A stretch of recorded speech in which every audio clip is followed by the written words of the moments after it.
அறிவே மனம். உங்கள் உளவியல் சகோதரி எம்எஸ்கே பிரியா. சுகர் நீங்கள் எவ்வளவு மாத்திரை சாப்பிட்டுமே உங்களுக்கு சர்க்கரை வியாதி அப்படிங்கிறது குறையவே இல்லையா? கட்டுப்பாட்டுக்குள்ளே வரவே இல்லையா?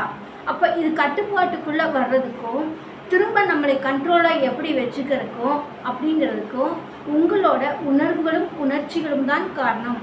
உங்களுக்கு வாழ்க்கை சிக்கல் அதிகமாக இருந்துச்சுன்னா உங்களுக்கு அந்த சுகர் லெவல் குறையவே கண்ட்ரோலுக்கே வராது.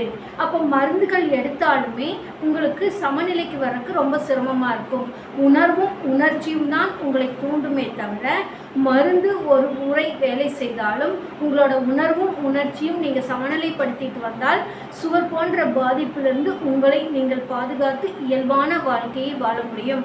அப்போ வாழ்க்கை சிக்கல்னா என்னன்னா பெரும்பாலும் கணவன் மனைவி பிரச்சனை அல்லது குடும்பத்தில் உங்கள் மகனோ மகளோ ஒரு சரியான வாழ்க்கையை வாழவில்லை என்ற கவலை, பொருளாதார பிரச்சனை. இந்த மூன்றில் ஏதாவது ஒன்று உங்களுக்கு பாதிப்பு இருந்தால் உங்களுக்கு சுகர் அப்படிங்கிறது கண்ட்ரோலுக்கு மருந்துகள் எடுத்தாலும் கூட வருவதற்கு ரொம்ப சிரமமாக இருக்கும். ஏன்னா உங்களோட எண்ணம் சிந்தனை எப்போவுமே பிரச்சனைகளுக்கு ட்ராவல் பண்ணிகிட்டே இருக்கும், கவலைக்கு ட்ராவல் பண்ணிகிட்டே இருக்கும், கற்பனை சார்ந்து எண்ணம் சார்ந்து சிந்தனை சார்ந்து போயிட்டுருக்கும்.